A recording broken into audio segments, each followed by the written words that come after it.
I've never been one to believe in supernatural nonsense. Growing up in a small town where everyone had a ghost story or claimed to have seen something unexplainable, I'd always been the skeptic, the rational one. The guy who'd roll his eyes when old Mrs. Henderson would swear she saw her dead husband watering the garden at midnight, or when teenagers would dare each other to walk past the supposedly haunted cemetery on Elm Street. But what happened to me 3 months ago changed everything. I still wake up in cold sweats, and I can't walk alone at night anymore without constantly looking over my shoulder. The worst part? I know no one will believe me. Hell, I wouldn't believe me if someone told me this story. It started when I took the night shift at Pete's Quick Stop, the only 24-hour convenience store in our town of about 8,000 people. I'd been laid off from the factory where I'd worked for 6 years, and with a mortgage and 2 kids to feed, I couldn't afford to be picky about work. The pay wasn't great, but it was steady, and night shifts meant I could still help get the kids ready for school in the morning before catching a few hours of sleep. Pete's Quick Stop sits at the corner of Main Street and Oakwood Drive, right in the heart of what passes for downtown in our little community. During the day, it's busy enough. Construction workers grabbing coffee before their shifts, soccer moms picking up milk and bread, teenagers buying energy drinks and candy. But after 10 p.m., the place becomes eerily quiet. The occasional trucker might stop for gas and coffee, or someone might need emergency baby formula or cigarettes, but for the most part, it was just me, the fluorescent lights, and the endless hum of the coolers. I'd been working there for about 2 weeks when I first noticed him. It was a Tuesday night, and I was restocking the chip aisle when I glanced out the front window. The streetlights cast long shadows across the empty pavement, and that's when I saw him. A tall, thin man in what looked like an old-fashioned dark coat, walking slowly but steadily past the store. He moved with purpose, like he was heading somewhere specific, but there wasn't much in the direction he was going except the old residential area that most people avoided after dark. I didn't think much of it at first. Small towns have their share of night walkers, insomniacs, shift workers, people with nowhere else to go. But when I happened to glance at the clock on the register, I noticed it was exactly 11:27 p.m. The next night, Wednesday, I was more alert. I'd been thinking about the man intermittently throughout the day, though I couldn't explain why he'd stuck in my mind. Maybe it was the way he walked, so measured and deliberate, like he was counting his steps. Or maybe it was just the loneliness of the job getting to me, making me pay attention to anything that broke the monotony. At 11:25, I found myself watching the window. At 11:26, I was practically pressed against the glass, and at exactly 11:27, there he was again. Same dark coat, same steady pace, same direction. This time, I got a slightly better look at him. He appeared to be middle-aged, maybe in his 50s, with graying hair that was slicked back in a style that seemed decades out of date. His face was pale, almost sickly looking under the streetlights. Thursday night, I was ready. I'd positioned myself at the counter with a clear view of the street, and I'd even set my phone to record just in case. 11:27 came and went, and sure enough, there he was. Same everything. Coat, pace, route. I tried to zoom in with my phone camera, but the video came out grainy and useless. Still, seeing him 3 nights in a row couldn't be coincidence. By Friday, I'd started to feel genuinely unsettled. I'd mentioned the man to my wife, Sarah, that morning, trying to make it sound casual. "There's this guy who walks past the store every night at the same time," I'd said over coffee. "Like clockwork. Weird, right?" Sarah had shrugged. "Maybe he works a late shift somewhere. Or maybe he's just one of those people who likes routine." She'd been distracted, getting our daughter Emma ready for school, and I could tell she thought I was just making conversation. But I knew it was more than routine. There was something deliberate about it, something that made my skin crawl. Friday night, I watched him again, and this time I was certain he slowed down slightly as he passed the store. Just a subtle change in pace, but enough to make it seem like he was aware of me watching him. The weekend brought a brief respite. I was off Saturday and Sunday nights, and I spent the time trying to convince myself I was overreacting. Maybe Sarah was right. Maybe the guy just worked a late shift and had a precise schedule. Maybe the isolation of the night shift was making me paranoid. Monday night, I almost hoped he wouldn't show up. But 11:27 came around, and there he was, punctual as always. This time, though, something was different.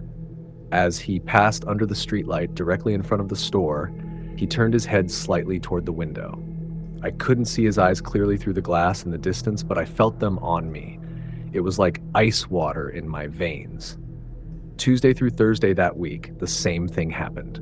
He'd walk past at exactly 11:27, and he'd turn his head slightly toward the store as he passed. Not a full turn, just enough to let me know he was aware of my presence. I started timing my brakes to avoid being near the window at 11:27, but somehow I always found myself drawn back to watch. By the third week, I was losing sleep during the day. I'd lie in bed, staring at the ceiling, thinking about the man and his nightly walks. I'd started having dreams about him. Strange, fragmented dreams where he was walking through my house, down my hallway, his footsteps echoing in the darkness. In the dreams, I could never see his face clearly, but I knew he was smiling. I tried talking to Pete about it when he came in Thursday morning to do inventory. Pete was a good guy, mid-60s, been running the store for almost 30 years. If anyone would know about the local characters, it would be him. "Pete," I said, trying to sound casual, "you ever notice anyone walking past the store late at night? Like, really late?" Pete looked up from his clipboard. "What do you mean?" "There's this guy who walks past every night at 11:27. Same time, same route. Been doing it for weeks now." Pete frowned. 11:27? That's pretty specific, Mike. You sure about the time?" "Positive. I've been watching for him." Pete was quiet for a moment, then shook his head.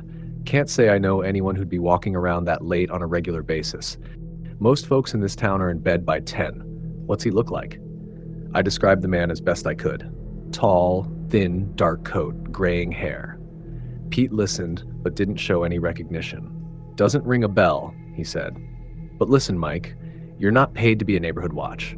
Just keep the store safe, and don't worry about whoever's wandering around out there, okay?" I nodded, but I couldn't shake the feeling that Pete was worried about something he wasn't telling me. The fourth week was when things started to escalate. Monday night, the man's nightly walk happened as usual, but this time he stopped. Just for a few seconds, right in front of the store. He stood there facing the window, and even though I couldn't see his face clearly, I knew he was looking directly at me. Then he continued on his way. Tuesday night, he stopped again, this time for longer. Maybe 10 seconds. Wednesday night, 15 seconds. By Thursday, I was dreading 11:27 p.m. like it was my own execution time. That Thursday night, as I watched him stop in front of the store, I noticed something that made my blood run cold. He raised his hand slightly, just a small gesture, but it looked like he was waving at me. I called in sick Friday night. I couldn't bring myself to go to work, to face another encounter with whatever the hell was happening. Sarah was concerned. I'd never called in sick before, but I told her I was coming down with something and needed the rest. Saturday morning, I was scheduled to work days, and I was relieved to be in the store during normal hours with normal customers. But around noon, Mrs. Kowalski, an elderly woman who'd lived in town her whole life, came in for her usual groceries. As she was checking out, she made casual conversation. "You know, Mike, I've been meaning to ask, has anyone been bothering you at night? I drive past sometimes when I'm coming home from my daughter's, and I've seen someone lurking around out front." My heart started racing. "What do you mean? Lurking?" "Well, I've seen a man standing in front of the store late at night, just standing there looking in. Gave me the creeps, to be honest. I thought maybe he was bothering you or trying to case the place." "When was this?" "Oh, several times over the past few weeks. Always around the same time, maybe 11:30 or so." I felt like I was going to be sick. "Can you describe him?" Mrs. Kowalski looked thoughtful. Tall, thin fellow, wearing a dark coat, couldn't see his face too well, but there was something off about him. Something that made me not want to look too closely, if you know what I mean. I knew exactly what she meant. That weekend, I did some research. I went to the library and looked through old newspaper archives, trying to find anything about unusual incidents or missing persons in our town. I wasn't sure what I was looking for, but I felt like I needed to understand what I was dealing with. I found it in a newspaper from 1987, a small article buried on page 3 of the local section. Local man missing after evening walk. The article was brief. Harold Whitman, 52, was reported missing Tuesday after failing to return from his nightly walk. Whitman, a lifelong resident of the area, was known to take regular evening strolls through the downtown area.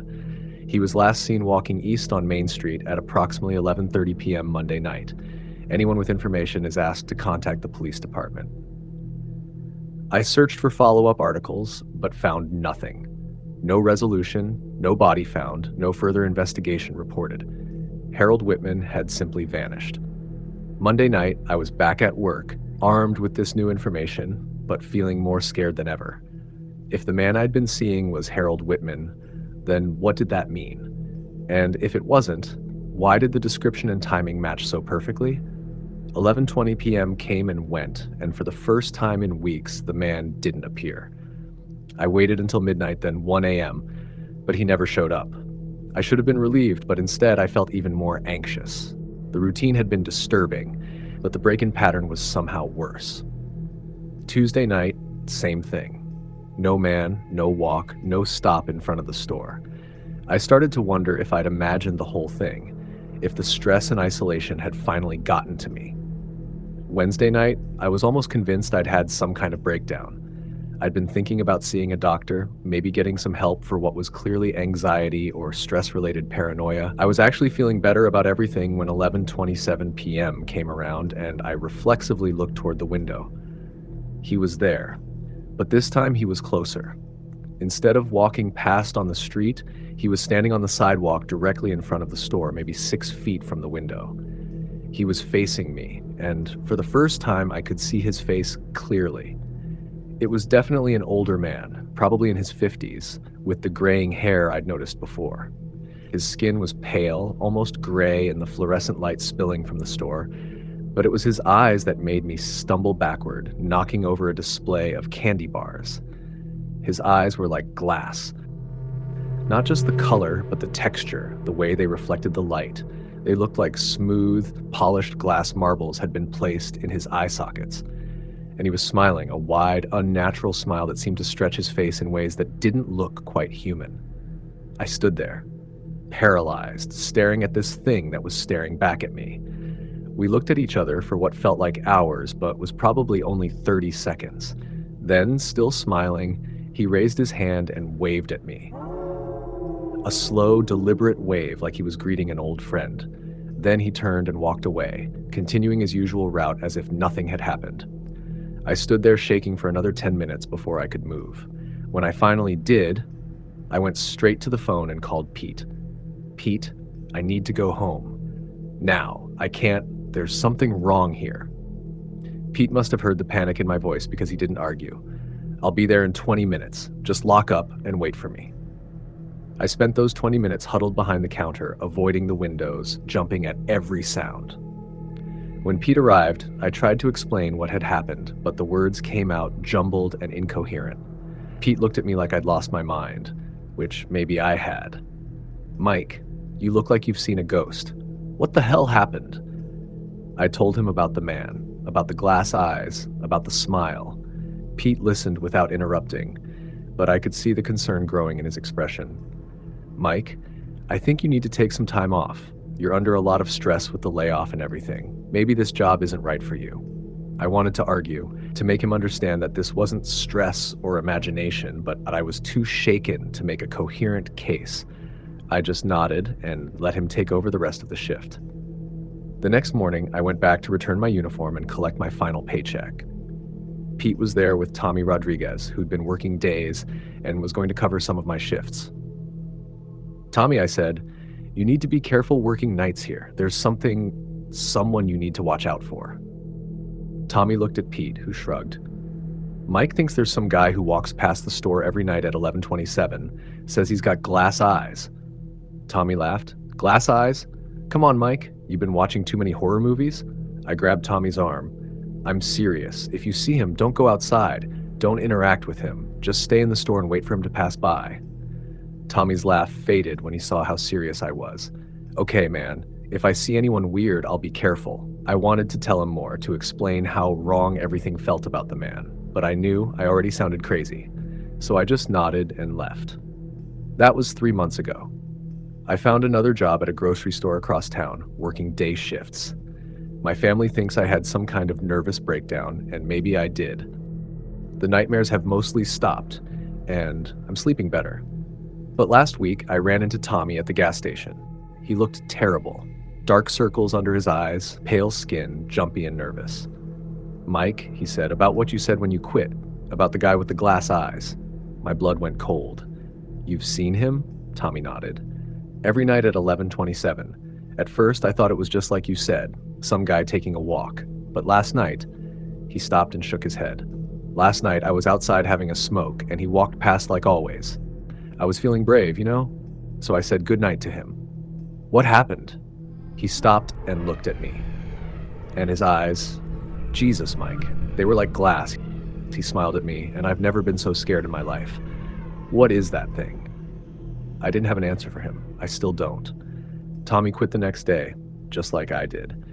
Pete had to go back to working nights himself, and as far as I know, the man still walks past the store every night at exactly 11:27 p.m. I've thought about going back, about confronting whatever it is, but I can't bring myself to do it. Sometimes, late at night when I can't sleep, I think about Harold Whitman and what happened to him in 1987. I wonder if he's still out there, walking the same route he took that last night, trapped in some kind of endless loop. I wonder if he's aware of what he's become, or if he's just following some instinct he doesn't understand. But mostly I try not to think about it at all. I try to focus on my family, my new job, my normal life. I try to forget about glass eyes and unnatural smiles and the way fear can change everything you thought you knew about the world. The worst part? I know he's still out there. Every night at 11:27 p.m., walking past Pete's Quick Stop, looking for someone new to wave at. And eventually someone else will be working that shift. Someone else will notice the pattern, and someone else will have to learn what I learned. Some things can't be explained. Some things can't be rationalized away. And some things, once you've seen them, never really leave you alone. I just hope whoever's working there now is smarter than I was. I hope they don't try to say goodnight.